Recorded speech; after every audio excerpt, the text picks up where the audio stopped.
Tonight on Live at 5, New Beginnings. It means so much to us. It's overwhelming. The community helps those who lost everything in the motel fire as we get some answers about what sparked it. But now I feel, this is in the hands of God. Former President Jimmy Carter is speaking out about his fight against cancer. And super lice, how students can avoid the mutating bugs as they head back to class. From WAOW, all your coverage in stunning high definition. Newsline 9 at 5, your trusted resource. Investigators from the Wausau Fire Department say smoking materials are to blame for the fire that ripped through the Ponderosa motel. Good evening, I'm Melissa Langben. Fire investigators say that the smoke detectors in the hallways went off, but some in individual rooms were not working properly. Officials also confirmed the fire started in Unit 4. Now today, those impacted by the fire picked up donations from the community. Newsline 9's Emily Thornton was at the Salvation Army. She's joining us now live from the control center. Emily. Today was the start of the distribution of community-donated items at the Salvation Army. The Salvation Army, Red Cross, and Catholic Charities teamed up to help those in need. It's only been 3 days since the fire, but organizers say the amount of items the community has donated so far is amazing. Clothes, food, toys, and other items fill the Salvation Army's gym. Those who lost everything say they now have the chance to get back on their feet. They say days like today bring them some hope for the future. It means so much to us. It's overwhelming that, how many people care and how many people, come together in a time of crisis. And organizers say the gym will be open for as long as needed. Those affected by the fire are also able to pick up food items from the Salvation Army. And organizers tell me more donations are still needed. They can be dropped off at the Salvation Army. In the control center, Emily Thornton, Newsline 9. Thank you, Emily. And tonight we are getting a better timeline of the events leading up to the murder in Wood County. Communications between Wood County Dispatch and Juneau County Sheriff's Department are raising some questions about Monday's shooting in Saratoga. Newsline 9's Max Gordon joining us now in our newsroom with more. That's right, Melissa. Sheriff's officials say Miguel Ortel shot and killed Teresa Coates around 10 p.m. Monday night before turning the gun on himself.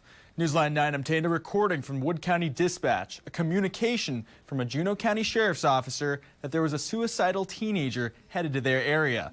That teen was Miguel Ortel, and investigators say he would go on to kill Teresa Coates that night. Here's part of the call Juneau County authorities made to Wood County Dispatch. Apparently the girlfriend broke up with the boyfriend and has kind of said some harsh things to the ex-girlfriend now.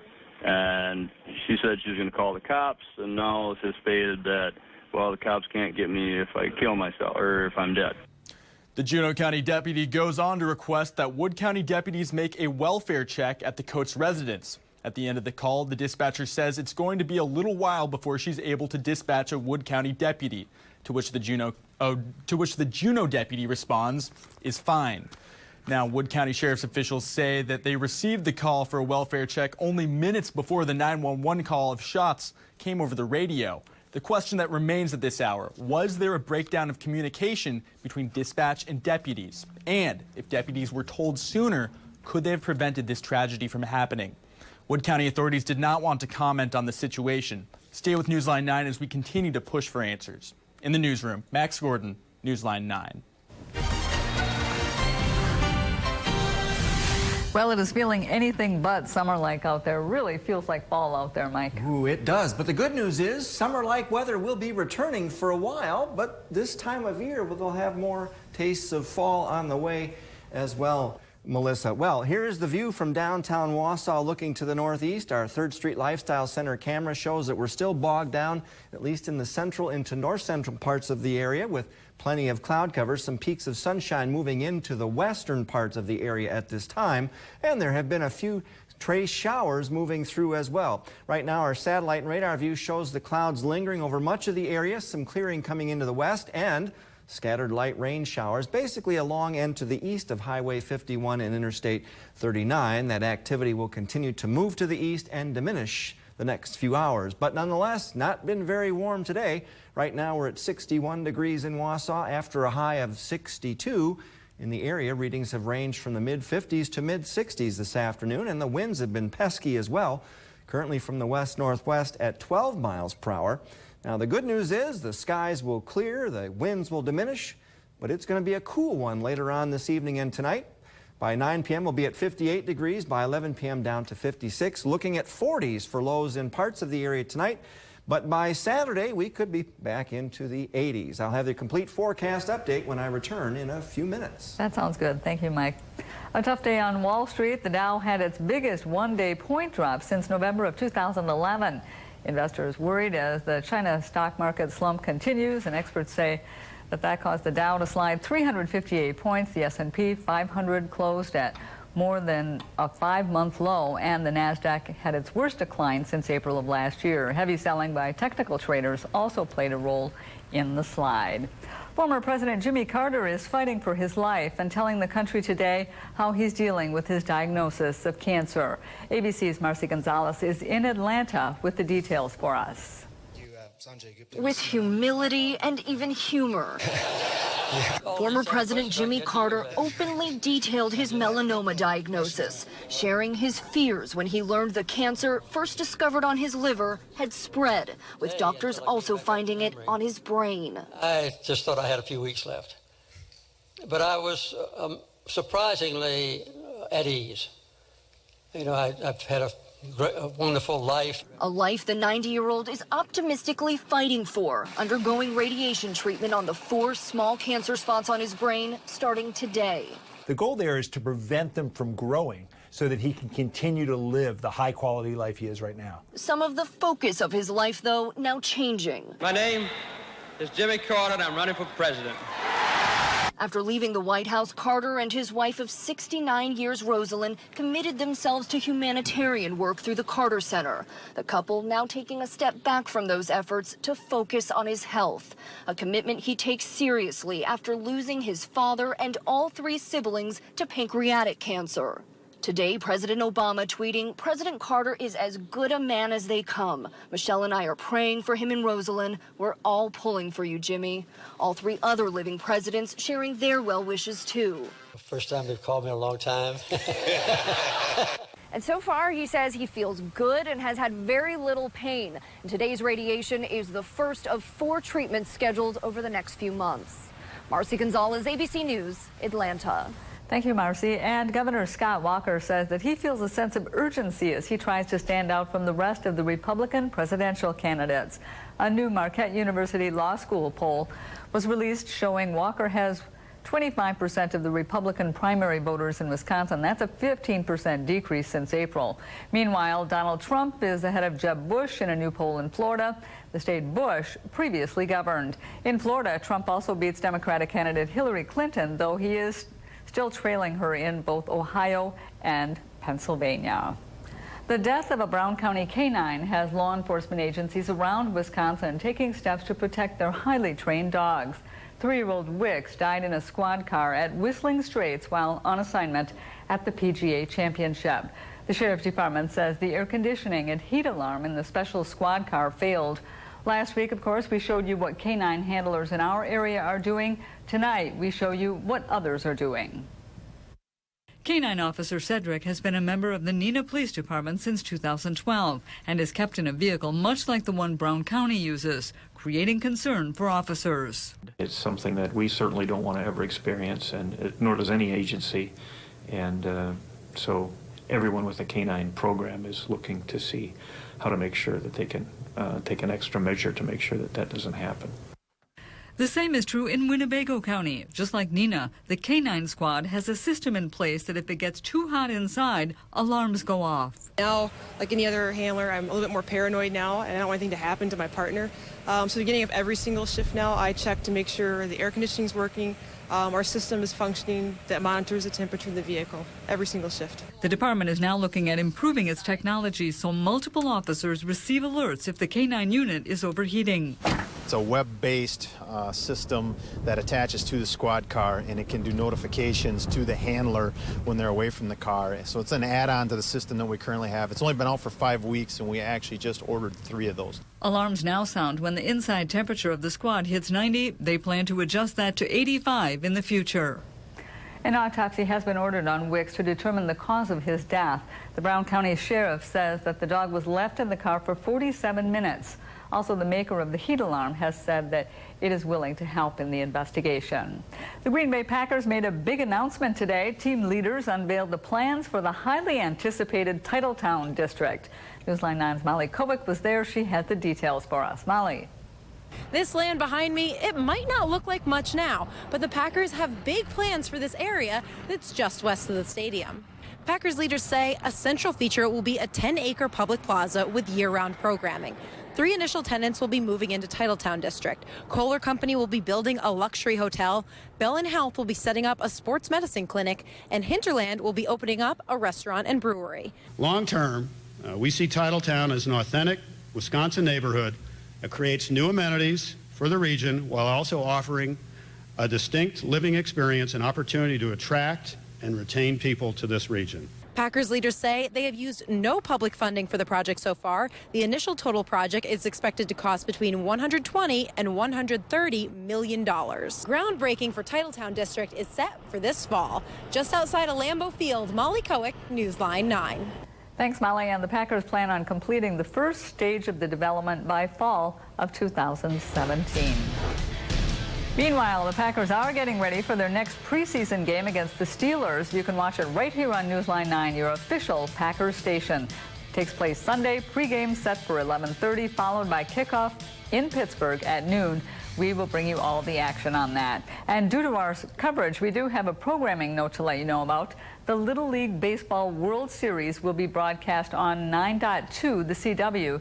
That's from 2 until 4:30 on Sunday afternoon, and you can also watch it on ESPNU. A cute canine is looking for a home. That's a little bit later in our newscast. But before that, school doors will soon open for students, and a new hard-to-fight lice could be there as well. Doctors have some tips on how to outsmart those mutating bugs. Right now on this Thursday, very dark out there and chilly as well. Feels like fall. Mike will be back in 90 seconds to let us know if summer will return. He's got a look in your Live at 5 Future Track forecast. All your coverage in stunning high definition with Melissa Langben and Mike Brunley. Newsline 9 at 5, your trusted resource. This morning, I looked out in the backyard and I saw this grouping of turkeys ambling through. Now, I've been told that a bunch of turkeys are actually referred to as a rafter of them. And I've also been told that our weather conditions today were kind of turkey-esque throughout the area with the cloudy skies, few light showers, breezy and cool conditions. But let's be confident there is some warmer weather on the way. Satellite and radar view right now still shows a good deal of cloud cover over much of the area and the indication of some scattered light rain showers, mainly along and to the east of the Interstate 39 Highway 51 corridor. This activity will continue to move away to the east and diminish this evening, and we're already getting the indications of clearing developing over western and southwestern Wisconsin. With that clearing, temperature readings have warmed to 75 in La Crosse, 69 at the Dells, and 69 at Eau Claire. But otherwise, in our area, under the cloud cover, we're ranging from 55 at Antigo to 61 in Wausau to a mere 65 degrees in Wisconsin Rapids. This is still summertime, but when you have lots of cloud cover, it can keep the temperature readings quite cool. But there is the hope of summer-like weather out there if you're still looking forward to it. Low to mid-80s are ringing around the western part of the Great Lakes right now, from the northern plains into the southern Midwest, and that warmer and more humid air will be spreading back into our area and will be with us for a couple of days before another taste of autumn will be coming our way. In fact, our high temperature tracker shows that by Saturday, Wausau expects a high of 81 degrees, then we cool to 69 Sunday, only 65 on Monday, so definitely feeling like autumn then, but then we start to warm again by Thursday, back to 77, with showers and thunderstorms possible Saturday night into Sunday, and a few again on Thursday. Right now, there's just a few showers in the area. Those will be peeling away to the east-northeast as the low-pressure system that's been with us most of the week will slowly do the same, allowing clearing coming in for tonight. It will be cool, but then sunshine tomorrow means it will be turning warmer again. Tonight, mainly clear and cool, a low of 50 degrees. Those winds that have been pesky from the west-northwest today will be light from the west-southwest. Our future track as of 10 p.m. this evening shows the low-pressure system continuing to move away. That leads to a good deal of sunshine on Friday, and as the winds turn more to the south, will be a little bit breezy at times, but it will be warmer and a little bit more humid. More fair weather on the way tomorrow night and into Saturday. In fact, no rain is in the forecast through Saturday, just some increase in clouds, but clouds and showers and storms to the west of us will be moving through Saturday night into Sunday.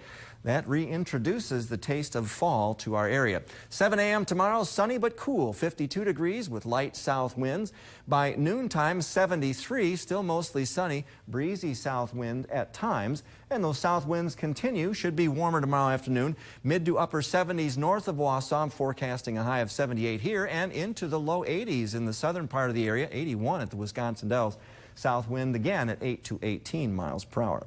Your 7-day forecast, breezy, warmer and more humid on Saturday, 81. Saturday night into Sunday, chance of showers and storms. A few showers lingering Sunday afternoon as it turns breezy, much cooler. Isolated shower Monday, high of only 65. Dry weather Tuesday and Wednesday, then warmer Thursday with a few showers.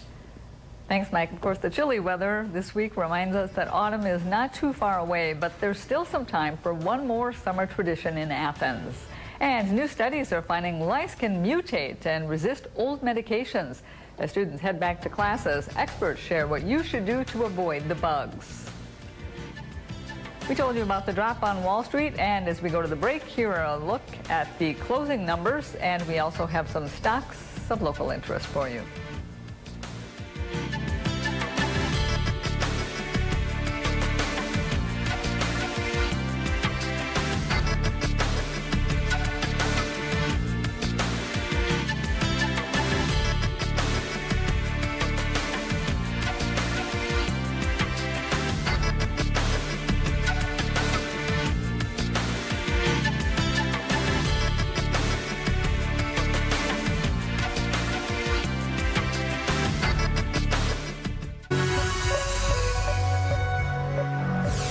Welcome back. It is 5:19. In the last couple of days, we've been hearing a lot about the so-called super lice. These guys are the kind of guys that make you a little bit squeamish. And it's a new strain that's resistant to over-the-counter treatments, and it's been popping up in several states, including Wisconsin. So what do students and parents need to know? Newsline 9's J.J. Luther has some answers for us tonight. These tiny pests can bring a huge itch. What are they? Lice. And this is not just your typical strain. This new mutation is called super lice. You all need to be aware that these lice are out there. These bugs are known for building up a resistance against normal medication used to treat lice, making it more difficult to get rid of the strain. So if somebody says, hey, it's not going away, it's not that they necessarily haven't done the treatment appropriately, but that we might need to prescribe other medications. The best way for children to avoid it? Doctors say don't share any hats, brushes, or coats. I'm really not that worried about things. Corinne Traska, the director at St. Mark's Preschool, says protocols are already in place to deal with lice. If we saw the child itching, we would check. We would then inform the family, and then the child would come back once the case is taken care of. But taking care of this mutant lice could require new medications. Doctors say they're designed with different chemicals to fight off this super strain. It's not, are you shampooing regularly or whatever. It's not that the people who got the lice are not clean. It's not, it's not like you have a, I don't know, a maggot infestation. So while families should be on the lookout, experts say don't panic. Because while the bugs are a nuisance, they do not carry disease. In Wausau, J.J. Luther, Newsline 9. And the experts say that as many as 12 million American school children between the ages of 3 and 11 actually get lice. The chilly weather isn't stopping one town from enjoying their summer tradition. And take a look at this. This is Rosie, a sweet little dog looking to find her forever home. When Live at 5 returns.